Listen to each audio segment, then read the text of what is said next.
D 2024 0184 PRG CNRD SGG fixant les classes de voyage, la durée et les indemnités journalières de mission. Le président de la République, vu la charte de la transition, décrète. Chapitre 1. Dispositions générales. Le présent décret détermine les classes de voyage, la durée et les indemnités journalières de mission accordées aux membres du gouvernement, à la haute hiérarchie militaire, aux hauts cadres, au personnel des institutions républicaines et organismes publics autonomes, aux cadres et autres agents de l'État en mission à l'intérieur et à l'extérieur du pays.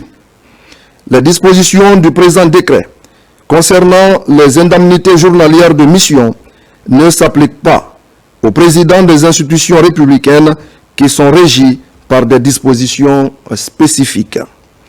Sont considérés comme haute hiérarchie militaire le chef d'état-major général des armées, le chef d'état-major général adjoint des armées, le haut commandant de la gendarmerie nationale, directeur de la justice militaire, l'inspecteur général des forces armées, le chef d'état-major particulier du président de la République, les chefs d'état-major des armées de terre, air et mer, le haut commandant adjoint de la gendarmerie nationale, les chefs d'état-major adjoints des armées de terre, air et mer.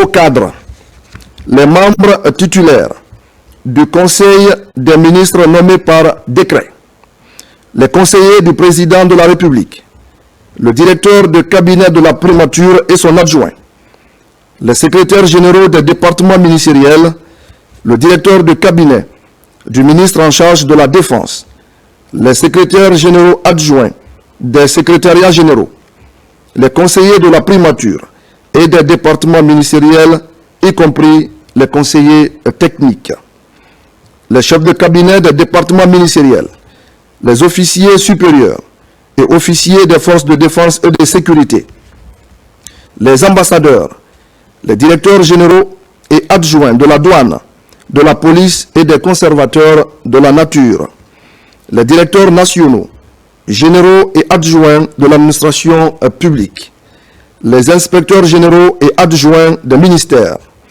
les gouverneurs de région et les préfets, les directeurs et recteurs d'institutions d'enseignement supérieur et de recherche, y compris les autres établissements publics.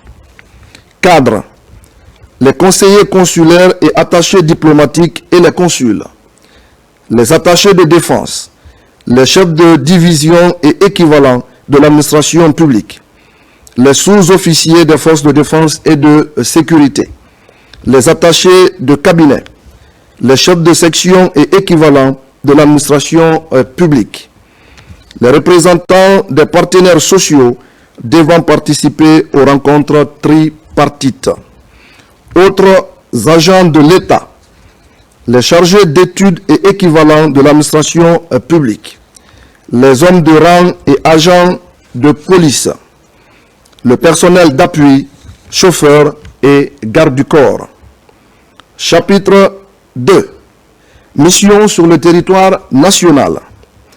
L'indemnité de mission sur le territoire national est une allocation financière accordée aux membres du gouvernement, à la haute hiérarchie militaire, aux hauts cadres et agents de l'État, afin de leur permettre de faire face aux frais occasionnés par une mission d'intérêt public se déroulant sur le territoire national. La mission sur le territoire national qui donne droit à une indemnité est celle effectuée dans une ville autre que le lieu de la résidence administrative du missionnaire. Les déplacements entrant dans le cadre des activités ordinaires et habituelles, propres à certains services publics et donnant droit à l'indemnité de chantier ou de tournée, sont exclus du champ d'application du présent décret. Les missions ouvrant droit à l'indemnité sont celles autorisées par le président de la République, le ministre secrétaire général de la présidence, le premier ministre les ministres, les gouverneurs de région et les préfets. Les cadres responsables des organismes publics doivent avoir également sollicité et obtenu l'autorisation des ministères et administrations déconcentrées de tutelle. Chapitre 3. Missions à l'étranger. Les missions à l'étranger des membres du gouvernement sont autorisées par le président de la République après avis du Premier ministre. Les missions à l'étranger des hauts cadres, des cadres et autres agents de l'État sont accordées par le Premier ministre ou son délégataire à qui devront être fournis les justificatifs démontrant la nécessité des dites missions. Les déplacements à l'étranger du personnel de la présidence de la République sont autorisés par le ministre secrétaire général de la présidence de la République. Les missions à l'étranger des organes exécutifs, des autorités administratives indépendantes, AAI, sont accordées par la présidence de la République après avis des présidents de leur conseil de régulation. Celles des responsables des autres structures de l'État ne relevant pas d'un département ministériel sont accordées par la présidence de la République. Les déplacements à l'étranger de la haute hiérarchie militaire et des autres membres des forces de défense sont autorisés par le ministre en charge de la Défense. Chapitre 4. Dispositions finales.